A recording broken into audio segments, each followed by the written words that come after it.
Hello and welcome to the 9th Annual Evening of Hope and Discovery. This is the online version of our event. We hope you enjoy hearing the amazing keynote addresses and getting more information about the work that we do on behalf of families. Welcome and enjoy.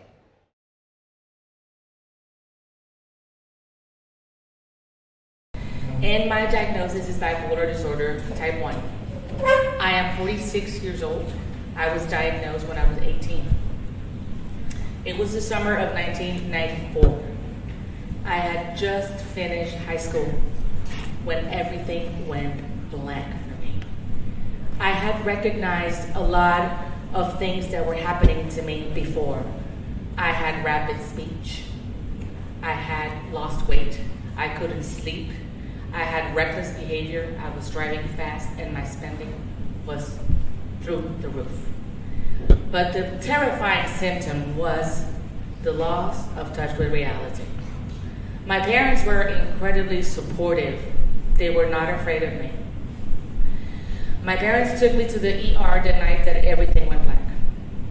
I was placed in a psychiatric ward, and I had no shame in saying this because it saved my life. It did.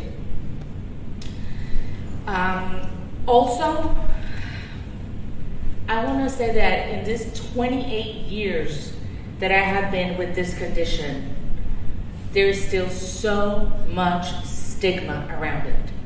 There's still so much to do. We need to do better because I have felt throughout my life shame sometimes. I have felt discrimination in jobs. I have felt rejection from friends, and I have felt alone. While working in a community college, I met a friend that eventually became my dear husband.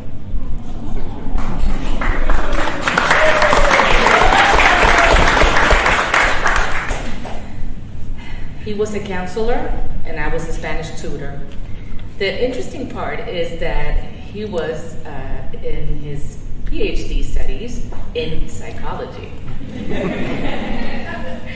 I was scared to tell him at the beginning about my condition, but of course I did, and pretty early in the relationship. I was surprised he didn't run. I thought you were going to do it. But he stayed and he listened. He became an ally. After we started dating formally, Jorge told me some things that were beautiful. And this is what I want you to take with you home.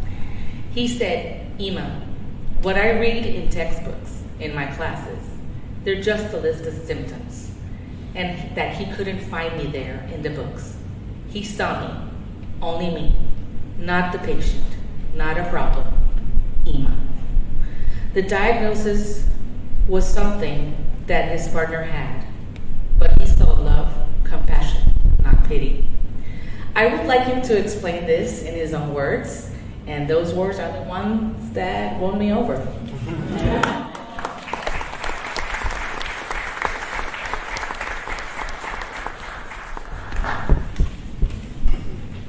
Thank you for the Ima words. Also, I am very proud of my wife, not only by her personality, not only by all the genuine, her traits, her drama, all the things. I know that, well, her major is in drama, but also I love her no matter, maybe in that time after we started dating in 2009, I have a lot of debate between the books and, well, the knowledge, between the DSM-4, DSM-5, because transitioning in 2013, and then a lot of things around me at that time, a lot of microaggression in the academia in some of these type of diagnosis.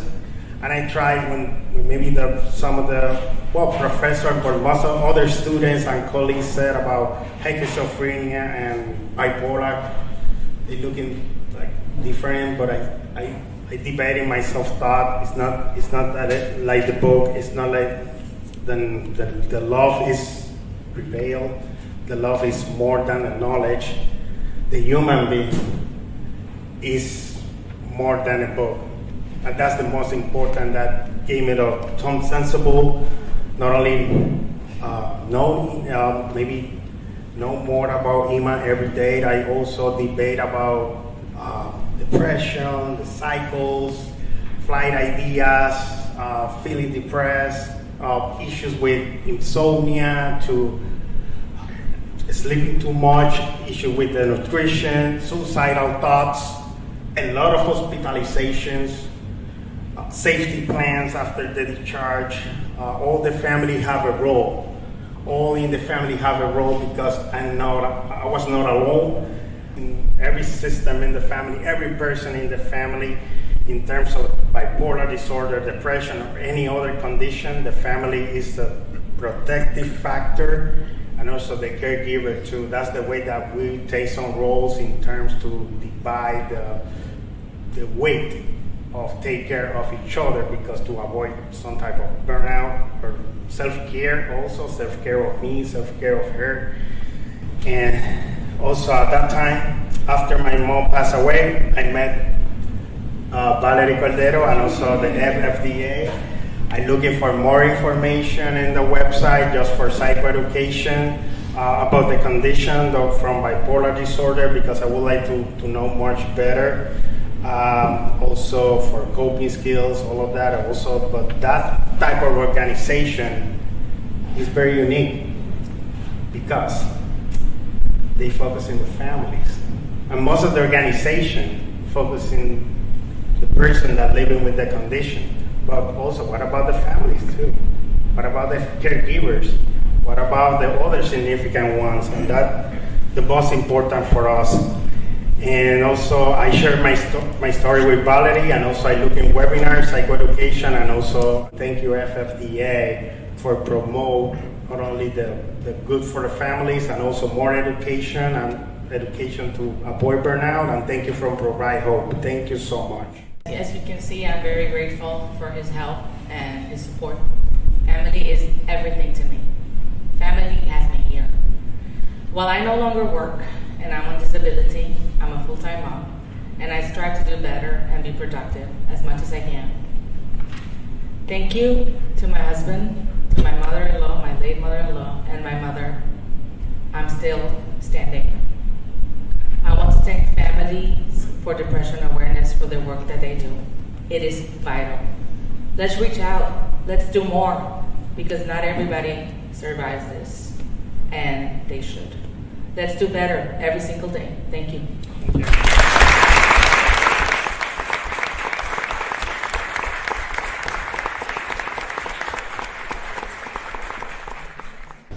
Ima and Jorge, that was extraordinary. Thank you for your bravery. Thank you for your courage. I have long felt that one of the biggest challenges we confront still in the barriers to access to equity and care is stigma. And the challenge with stigma is that that burden falls on the shoulders of those afflicted with these challenges to stand up and speak out on top of all of the other challenges and struggles that you have. But it is what you both did tonight. And sharing your experiences with us, that is how we confront it, and that is how we combat it, and that is how we get to a more just, equitable, and fair place for all of us. So thank you so much.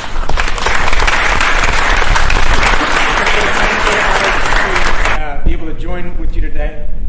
I'm proud to thank everyone from Families for Depression Awareness for your extraordinary work on the front line of helping individuals and families in crisis. If you're here in this room tonight, you know better than anyone that when our healthcare system fails people who are suffering with mood disorders, as it so often does, that burden falls on people like Valerie Cordero, Susan Weinstein, the dedicated staff and volunteers, my extensive board members, and all the supporters for this organization to provide that backup. And that happens only if families are lucky enough to know about FFDA. The support folks here tonight give.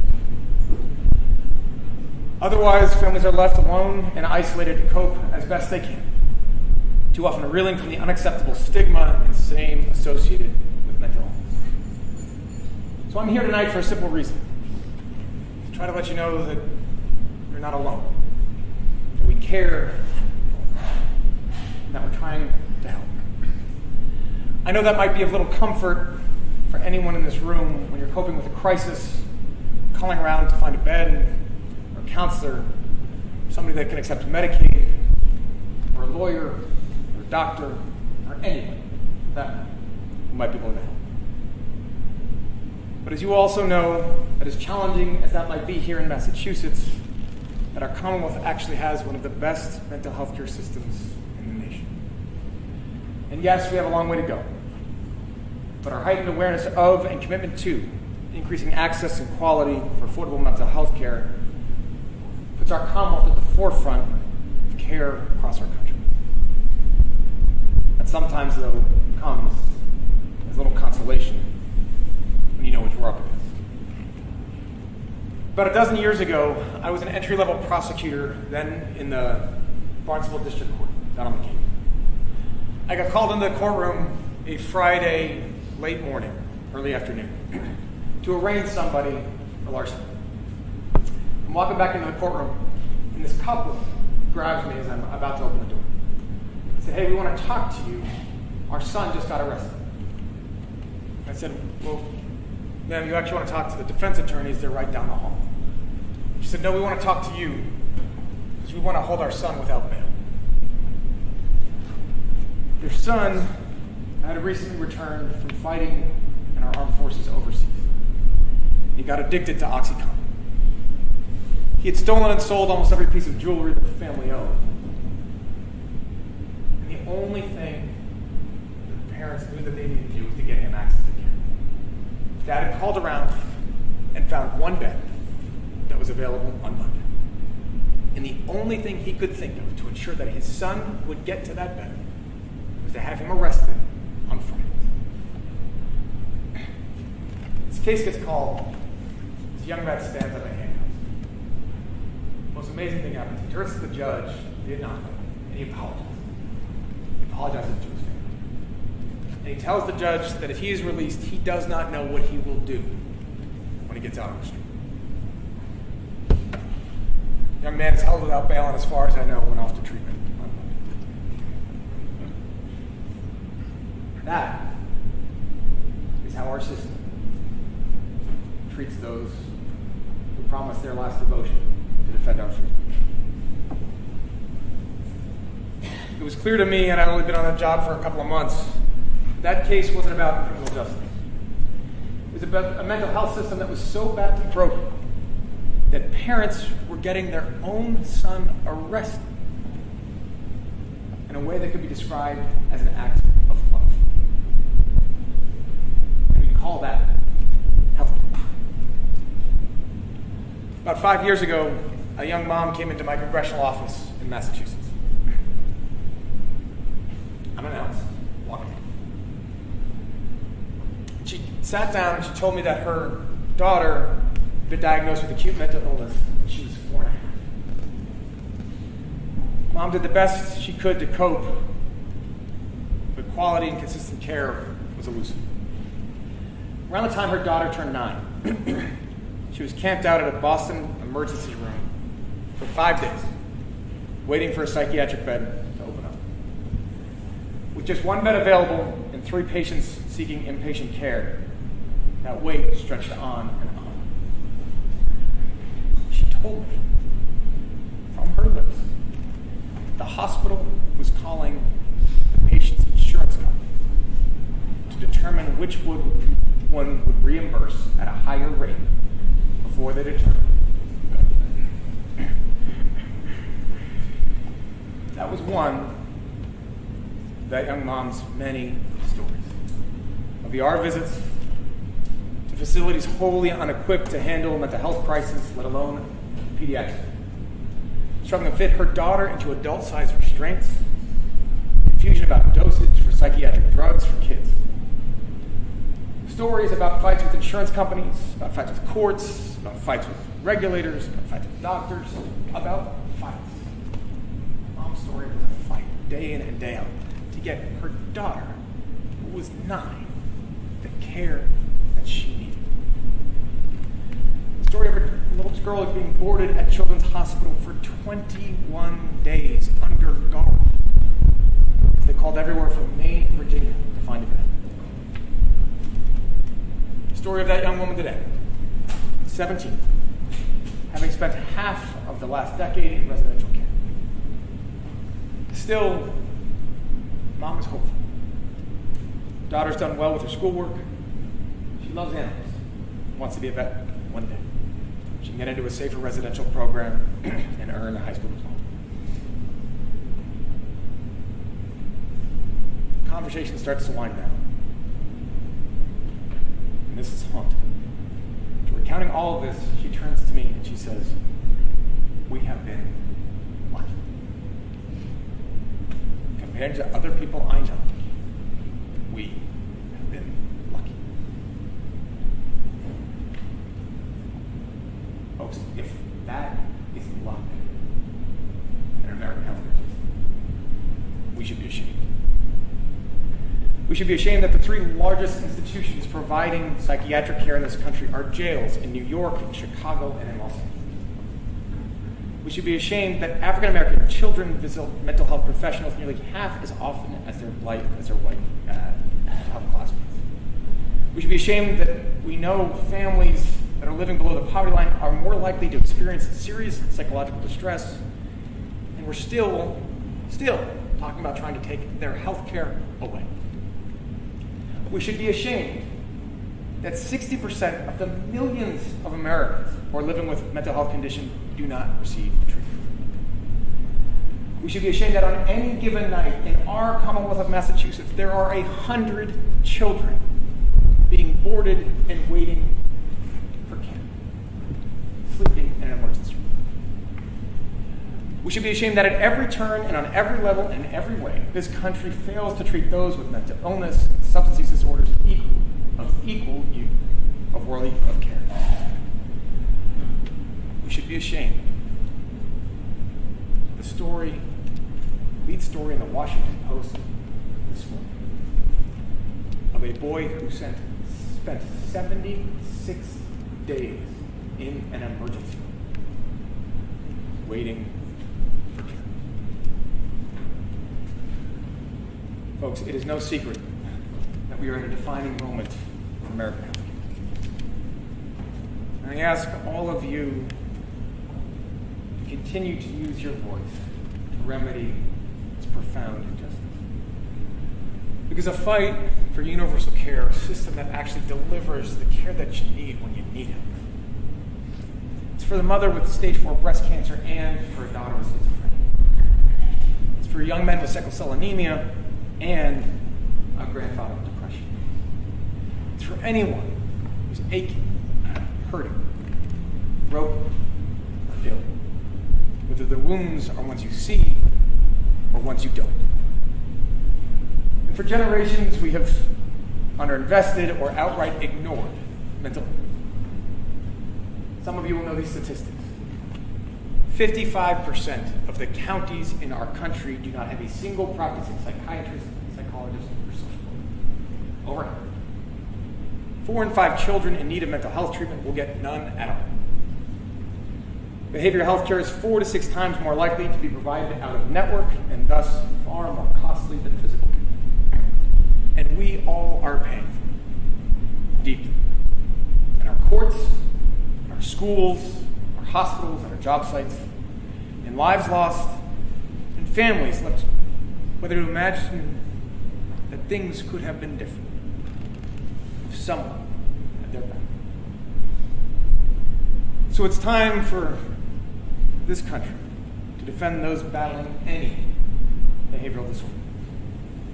Not because it's economic imperative, because it is. Not because it's a long overdue aspect of criminal justice reform, although it is that. Because we should have been standing behind all of them. That starts with the fight for universal care, to ensure that every single American can find access to doctor's door when they need it. That's where it begins. It requires a major upfront investment across our entire continuum of mental health care. So you build a network of doctors, hospitals, providers, advocates, community health centers strong enough to catch any who will fall. It means fairly compensating mental health professionals, increasing reimbursement rates, incentivizing providers to meet skyrocketing demands. It means parity of course, that actually have teeth behind it. Accountability, transparency, so that no insurer can justify covering diabetes, but not depression. And it means talking about it. Saying out loud that this is an epidemic that no American family is immune to. My own included. Only then can you start to dismantle together stubborn stigma of mental illness that has left too many afraid, ashamed, and alone. Because the problem with stigma is that it digs deeper. It's unchallenged and undeterred, makes itself home until it becomes a reality and the only one we've known. Our country's stigma against mental health isn't personal or intimate or small. It is systemic, reflected in every moment a struggling family spends trying to get their loved one the care they need. So folks, as we know, healthcare is not a privilege to be earned. It's not a luxury to be bought or a commodity to be afforded. It's a right for everyone. It's a reflection of our system, a reflection of who we are. We are judged not by how we treat each other in times of victory or ease, but how we treat one another in our moment of deepest need. When we are broken, when we are sick, when we are helpless, desperate and vulnerable, what then is there for you? That's when it matters. In my time on Capitol Hill, I tried to move the needle on access to mental health. But no legislative achievement can compare to the love, the commitment, and dedication that each and every one of you has shown those in your own family. You're the heroes in a fight for mental health parity. You're the heroes whose struggles and need to be recognized and honored. Your efforts have given dignity and meaning to so many who would otherwise suffer in silence. More than anything, I want to say thank you. From the bottom of my heart, for all that you do to push back on darkness, show love in the most difficult moments. You're not alone. You're all in this together. Thank you for the privilege of being here this evening. God bless you.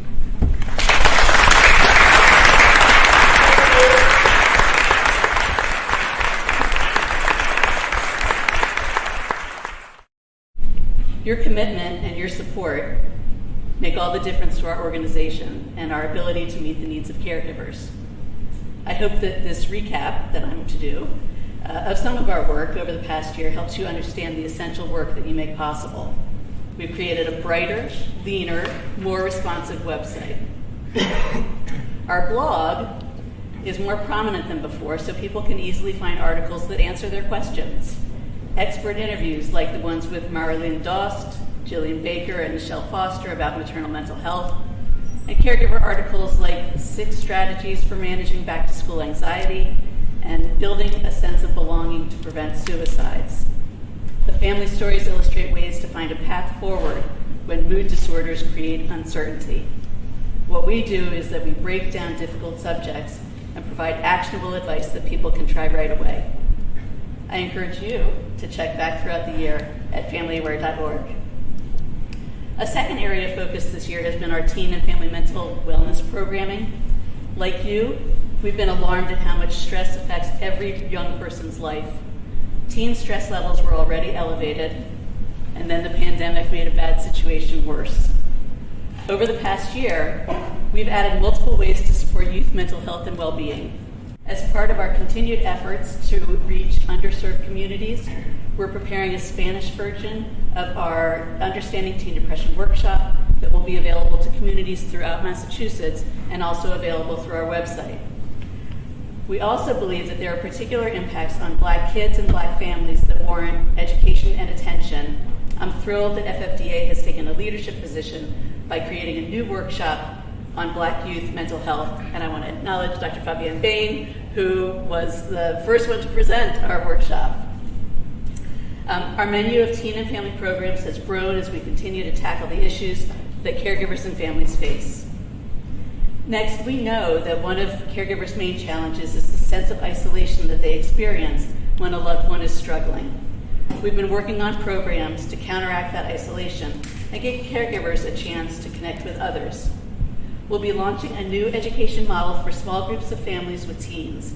In these interactive sessions, family members will learn and work together to improve their wellness and strengthen their relationships. This will promote connections both within and among families. We're also developing a program of virtual care coaching sessions for that stressful and uncertain time when a loved one, perhaps a teen or young adult, is coming home from psychiatric care. This service will provide education, advice, and support to caregivers so that they can safely welcome their loved ones back home with more confidence and less fear than often happens. FFDA has productive and collaborative relationships with other nonprofits across the nation. However, we stand apart from other mental health organizations too.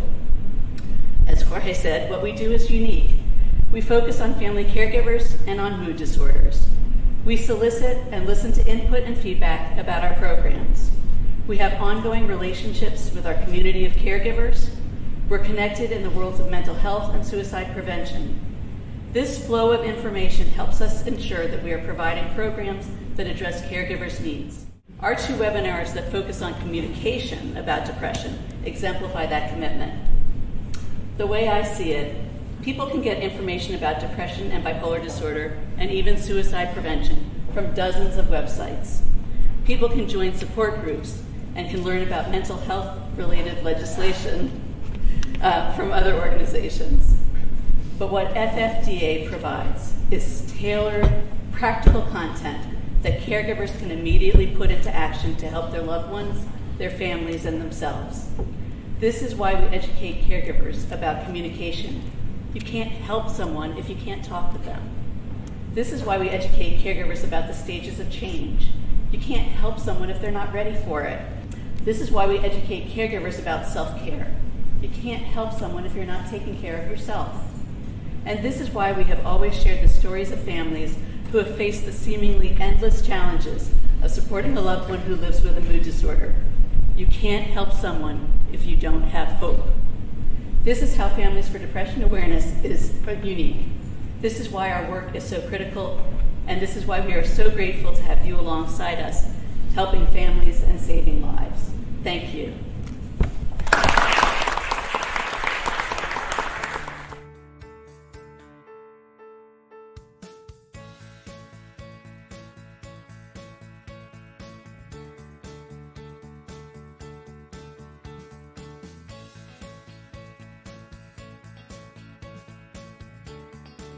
Thank you so much for joining us for our evening of hope and discovery.